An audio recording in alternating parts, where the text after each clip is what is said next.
घटोत्कच का जन्म। सुरंग के रास्ते लाक्षागृह से निकलकर पांडव अपनी माता के साथ वन के अंदर चले गए। कई कोस चलने के कारण भीमसेन को छोड़कर शेष लोग थकान से बेहाल हो गए और एक वट वृक्ष के नीचे लेट गए। माता कुंती प्यास से व्याकुल थी, इसलिए भीमसेन किसी जलाशय या सरोवर की खोज में चले गए। एक जलाशय दृष्टिगत होने पर उन्होंने पहले स्वयं जल पिया और माता तथा भाइयों को जल पिलाने के लिए लौटकर उनके पास आए। वे सभी थकान के कारण गहरी निद्रा में निमग्न हो चुके थे, अतः भीम वहां पर पहरा देने लगे। उस वन में हिडिंब नाम का एक भयानक असुर का निवास था। मानवों का गंध मिलने पर उसने पांडवों को पकड़ लाने के लिए अपनी बहन हिडिंबा को भेजा ताकि वह उन्हें अपना आहार बनाकर अपनी क्षुधा पूर्ति कर सके।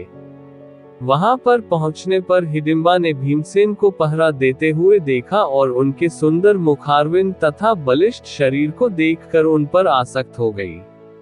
उसने अपनी राक्षसी माया से एक अपूर्व लावण्यमय सुंदरी का रूप बना लिया और भीमसेन के पास जा पहुंची। भीमसेन ने उससे पूछा, हे सुंदरी, तुम कौन हो और रात्रि में इस भयानक वन में अकेली क्यों घूम रही हो? भीम के प्रश्न के उत्तर में हिडिंबा ने कहा, हे नरश्रेष्ठ, मैं हिडिंबा नाम की राक्षसी हूँ।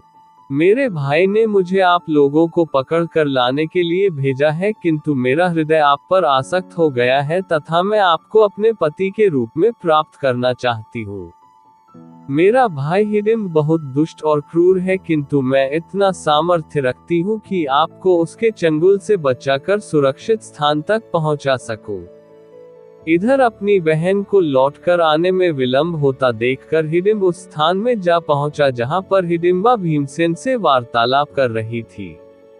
हिडिंबा को भीमसेन के साथ प्रेमालाप करते देखकर वह क्रोधित हो उठा और हिडिंबा को दंड देने के लिए उसकी ओर झपटा।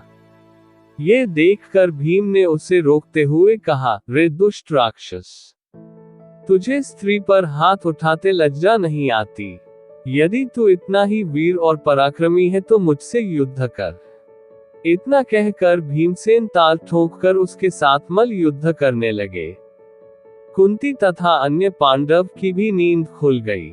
वहां पर भीम को एक राक्षस के साथ युद्ध करते तथा एक रूपवती कन्या को खड़ी देखकर कुंती ने पूछा, पुत्री, तुम कौन हो? हिडिंबा ने सारी बातें उन्हें बता दी। अर्जुन ने हिडिंब को मारने के लिए अपना धनुष उठा लिया, किंतु भीम ने उन्हें बाण छोड़ने से मना करते हुए कहा, भैया, आप बाण मत छोड़िए, यह मेरा शिकार है और मेरे ही हाथों मरेगा।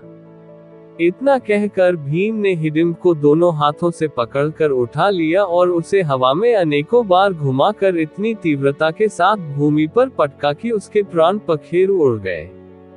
हिडिंब के मरने पर वे लोग वहां से प्रस्थान की तैयारी करने लगे। इस पर हिडिंबा ने कुंती के चरणों में गिरकर प्रार्थना करने लगी, हे माता, मैंने आपके पुत्र भीम को अपने पति के रूप में स्वीकार कर लिया है।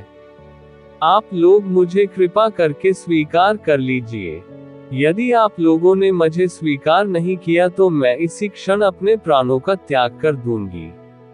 हिडिंबा के हृदय में भीम के प्रति प्रबल प्रेम की भावना देखकर युधिष्ठिर बोले, हिडिंबे, मैं तुम्हें अपने भाई को सौंपता हूँ, किंतु ये केवल दिन में तुम्हारे साथ रहा करेगा और रात्रि को हम लोगों के साथ रहा करेगा।